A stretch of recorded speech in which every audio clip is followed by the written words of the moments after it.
Okay, here's the dreaded number 3. You're not acting out parts in a movie. In fact, the parts in the movie are a recruitment process to see how dumb you are. That the villain is going to walk in and be seen and make all this noise, and everybody's going to be able to point their guns at the villain and take him out. That's not the way it works.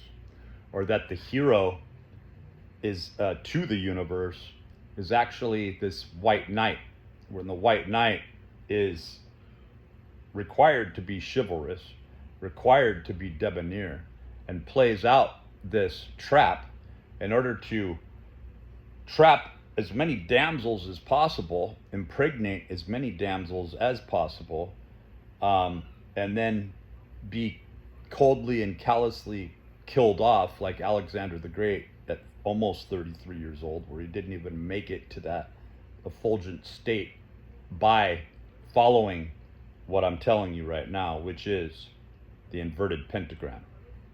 And so by understanding the inverted pentagram, you need to see what's being sold and billed to you through and by way of religiosity.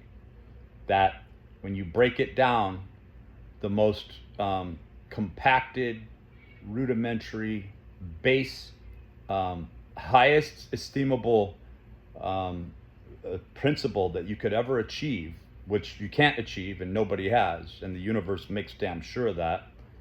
And this is what challenges whether or not it actually could exist, even in an ephemeral state, right? We think that we achieve this, but it's purity. Purity is the most important aspect to unification or any other principle that you could put. Grace it's required in grace, it's required in faith, right? And so why is it that people that are using any principle are taken advantage of and used as food? Let's go through the principles. Let's go through the sub-principles first. So you have purity, faith, love, hope, mercy, compassion, passion, trust, duty, honor, union, grace, and then this goes on to salvation. Tell me one of those principles that's utilized in the most proficient and efficient way that doesn't make you feel like you are pulling energy from another place, right? And then putting you up for basically sale or death or attack by the outside field around you, the demons, so to speak, right? And then we'll go through the main principles, okay? So those are the sub-principles that allow the main principles to be at work, if this machine exists at all. And it is purity, sacrifice, expression, right? And then, so it's red is sacrifice, blue is expression, purple is wisdom, right? And it goes about in this sort of cross-sectional diagonal lattice work, you know? And then it goes down into community, green, right? So it goes from purple to green, down into orange, which is production, and then finally goes into this pure state of ego, which is, you know, from orange up to a golden yellow or gold, right? The alchemical gold. And then if all of these attributes are met, then through this process of a pure state or a pure truth, the process should be able to build momentum through energy supply and be able to continue on with less effort to the same path, right? So those are the main principles. What we find, however, is going just the opposite way seems to be how the computational system works, because all of these principles are created as a trap, right? They're traps that are set, right? In slightly different variations, forms of this conditional state. That in fact the universe does not supply energy to principles. It does not support principles. So what gets people thinking is there must be a universe that exists that does support these principles, right? So I'm just going to keep believing in this, right? In this Pangloss sort of hope, right? Where you become a less efficient moniker or byproduct of the universe, even in a localized setting. And it likes that because it just wants psychopaths, sociopaths, serial killers, but mainly those who recognize and deploy Schadenfreude, which is like a boomerang. You're basically enjoying all of the suffering that people who are trying to observe principles, right, in their daily walk, who are quite alone, because you may observe these heightened states of principle. In other words, it's another form of sort of getting off on yourself and believing that you are somehow a chivalrous knight, when really you just want to shine for other people, and it's a malform, it's a malused, lesser used magic, you might say, at becoming a messiah or becoming a celebrity figure, right? So let's look at it. Let's unclothe this. So at the center, you've got purity, right? Which are the principles. The anti-principle, from this perspective, that you'd be hard pressed to prove isn't the actual principle, and what I just discussed, the principles may be working as an anti-principle in the sense of sort of like the lesser keys, you know. It's like too easy to refute the actual principles in play, right? So let's look at it. Let's unpack it. So we've got impurity. We see this being done by every successful agent, right? That from Cosmopolitan to 17, the first articles that are written is to impurify and make you believe what's happening in every church, what's happening in every synagogue, what's happening with every action where you go to work for a large corporation or employer. How is this recruitment process always put forth when you're voting for the next candidate? They come off like they're this chivalrous knight that's propagandizing and proselytizing purity, and then the first thing they do when they get in office is they deceive you.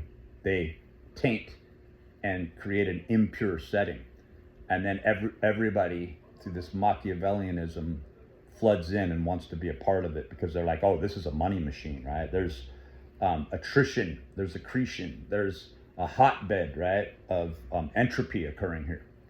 And so let's go through the main principles rather than the sub-principles, or we could go through the sub-principles first. Maybe we'll start with the sub-principles since we went through the main principles first. So the sub-principle is then faith, right? So the first thing you do is you create a belief system rather than faith, and you even demystify and put down the idiots, right? So after you impurify, after you show that you're a player on the world stage, through the cyclical events of the markets, right? Now you are showing that you're telling them that faith is ridiculous. These are the hard facts. This is what we're going to look at. So you're basically looking at what occurred in the last cycles, how the last candidate failed, and so you're supplying information, but what you're really supplying is a recruitment process to a belief system where you are convincing people that I am your Messiah, and I'm the Messiah that's bringing you the news that, in fact, faith is bullshit, and we're looking at hard facts, right? So that's the first thing that's done as a guru in the recruitment process, right? So you have this love-hope relationship. If you give them lust, and in place of love, because no one believes in love as far as love is a selfish thing. Like, you're going to hoard that love for your kid. You're going to buy your kid everything that your kid wants. And in turn, you're turning your kid into one of these people, Schadenfreude, where they have little to no guilt, and they are keeping themselves supported so that you can, as a parent, can feel good that your child understands how to survive, but you just created a monster that's doing exactly the application that I'm talking about right now. When you talk about hope, the only hope that you have, right? It's an anti form of hope, where you're not being capriciously hopeful on any level. You know that the universe wants to eat you up, bury you, and that the only way you're going to survive is through this recruitment process. Basically, like this pyramid scheme where you're getting residual amounts of pay and doing the least amount of work, right? But you're doing the work for the universe through this recruitment process, right? Through this 5-pointed pentagram recruitment process. So essentially, you're destroying hope in other people who have this sort of Pangloss hope and optimism. And how many people destroy optimism? Donald Trump's doing it right now. How much optimism has the Pope destroyed? Honestly, people keep showing up. They keep kissing the guy's hand, even though he's dressed in this bizarre, like, alien garb outfit, and sitting on the throne of God until God's return, knowing that God isn't going to return, right? And the fact that destroying hope is the number one thing to do to gain power and control, right? So you see the process occurring. So you have a destruction of purity, a rerouting of faith into belief, right? And then you have a lustful lust instead of love. You have this hope, right? That's subverted to show that only the computational system, that which remains, that processing that's obviously in front of you, how to put this into work, that now you're looking at the number, the sign. It goes right back into the inverted pentagram. So purity, faith, love, hope, mercy, compassion, right? So you show yourself mercy by lying to the court when you get in front of the judge and you're accused of such things. And then you are an entered apprentice, where all these initiatory programs, like the Knights of Malta, the Freemasons, all these coteries, all these clubs, all these covens of witchcraft, they're all following the same exact rule of law.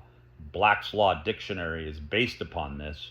And so you're supposed to destroy this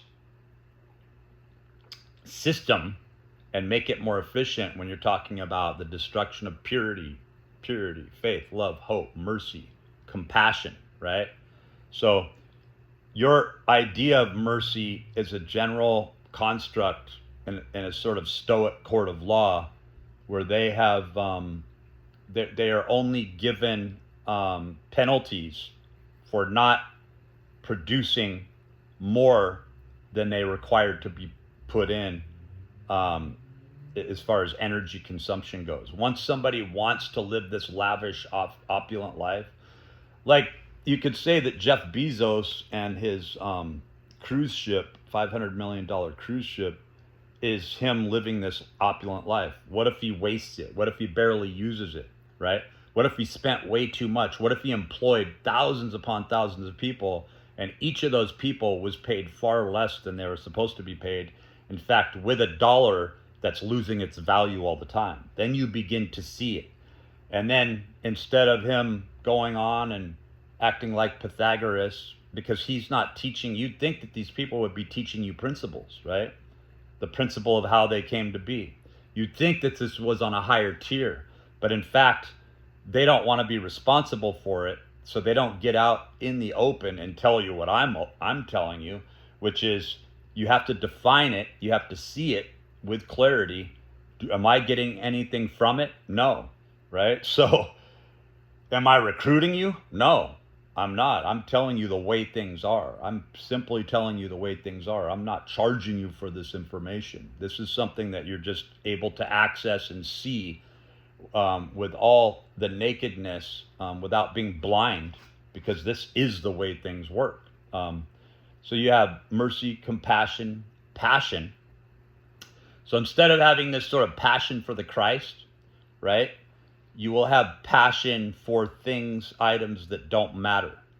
That you'll have passion for the most attractive floozy, cocaine snorting floozy that uses you for your money. It's kind of like the movie Casino. It has it down perfectly with Sharon Stone, right? Playing that character, or is she? Anyway, I digress. And the fact that Robert De Niro has not only observed these players, but learned to detest them, means that he really is seeing principles that I was talking about first and foremost at the highest measure. And he's scratching his head wondering, why did I have to play all these treacherous, conflicted, terrible characters? So he's really looking at Donald Trump like, oh my God, you are this character? I only played a character like this. I have no idea how in the hell you're able to live with yourself, right? So you look at this denaturing process and this decaying process, right? So you have purity, faith, love, hope, mercy, compassion, passion, and then trust. You're breaking a person's trust. That is a big pivot point where you see the collapse of a person. You see that they now finally see that they've been deceived, right? Which in that movie, The Casino, Robert De Niro barely even flinched when Sharon Stone was running off and sleeping with, people. She was owned. She was a drug addict. And he knew, really, that character knew that she was an easy, her product value was perishable and she was an easy sell. She was already an addict. So he just needed to be the source of that drug. So all he was doing is pumping more material into her until she finally broke down, right? But he's the one that blew up in the end, right? Trying to take on the form of this this God, right? Because it wants to consume you. Look at the people in the Satanic Church. Look at everyone that lives according to this in a true state instead of a deceptive state. You watch them get eaten up. You watch it happen with the Ophites even, right? They're worshiping these snakes. They're deceiving everybody. And then they die and they're consumed, the 27 Club, right? Living by way of the false harmonics. Not living by way of the harmonic solfeggio notes.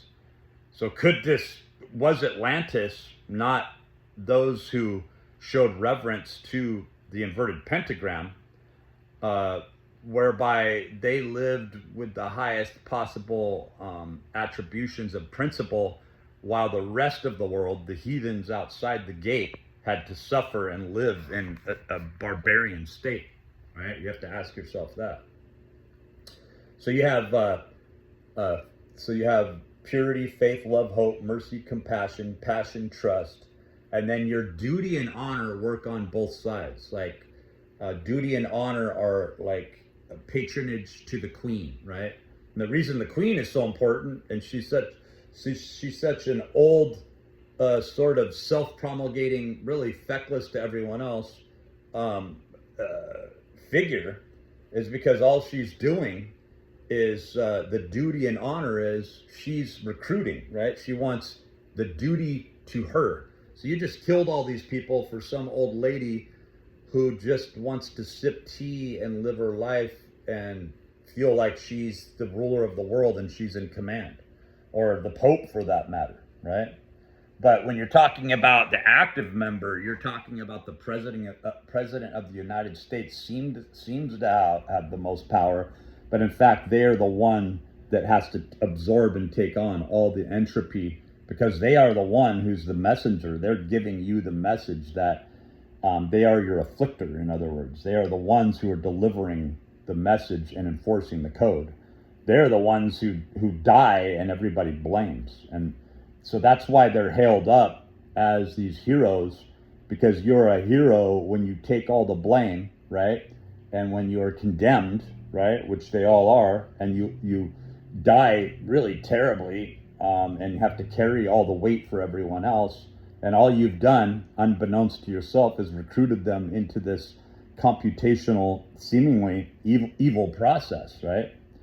So duty and honor, the honor is shown to the system. The duty is the recruitment process to the inverted pentagram as a symbol, as a sigil, right? Back into the earth you go. You will be recycled. Your energy will be recycled, and it will be stored in as data sets. Entropy will be kicked back up, and the honor is basically to approach the altar and allow these sacrifices and war to take place, right? That more young men, more sacrifices will take place in a systematic effort, and the greater glory too is shown to the inverted pentagram, right, in the computational system. So you have purity, faith, love, hope, mercy, compassion, passion, trust, duty, honor, and then you have union and grace, right? So you have this unity of factions. So you have those who believe blindly in this benevolence of a God, right? And I hate to use this terminology, but you sort of have Auschwitz, right? This idea of Auschwitz, where these people are, there's even like Jason Giorgiani's recent paper yesterday and research that I read is striking, because there's a very good chance that they were producing all the radiation munitions for the first actual nuclear test that may have very well been done in Russia, and then Germany, and acquisitioned by the U.S. And the U.S. is not what it appears to be. The U.S. understands exactly what I'm talking about. The Hellfire Club, Poor Richard's Almanac, all those things are keys to this sort of Illuminati. And the Illuminati is basically living according to this structured unit that I'm talking about. So the union is the Knights of Malta, the Illuminati, the Freemasons, living in the efficiency of this system, using NLP and knowing that the computational system needs to be fed, and that certain informations are just going to be granted and given. And this is what like ley lines and torsion field lines and the belt systems are all about, is that the grand architect of this universe is really seen by most people as an insatiable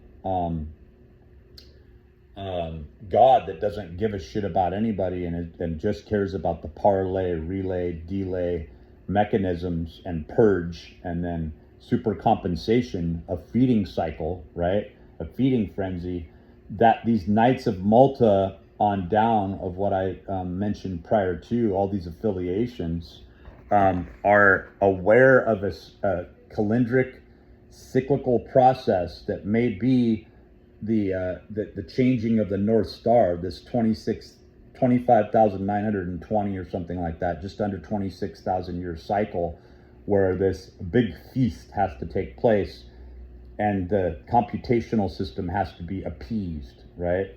So you see these two cycles set off by, the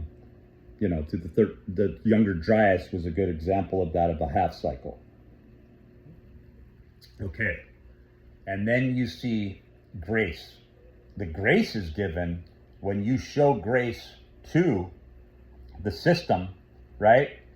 And you use this unrequited idea of a benevolent God, that grace is going to be shown to the savages, to the heathens, right? Where when they start to understand this, they will begin to suicide themselves, show sacrifices, what was that, Apocalyptica with Mel Gibson? He has a hard time living with this, but he understands this. And then he's clinging to this idea of this God, but he's really, like, when you look at him in interviews, his eyes are huge. Like, he's seeing this, you know, the Passion of the Christ. He's seeing this play out in real time and going, holy fuck, this cannot, this Zeusa, right, character with the Z1, Z2, Z3, that came before the Turing machine, right? When you look at Alan Turing, Mel Gibson's standing back going, this couldn't be the way it is, but then he's seeing this is the way this shit works, right? So then you have a full, complete cycle of the computational system. And then we're going to briefly get into the, I think we'll do another video on the main principles and how the main principles are used in a very prolific, obvious way, that the sub-principles are only suggestive. They're only a part of a recruitment process.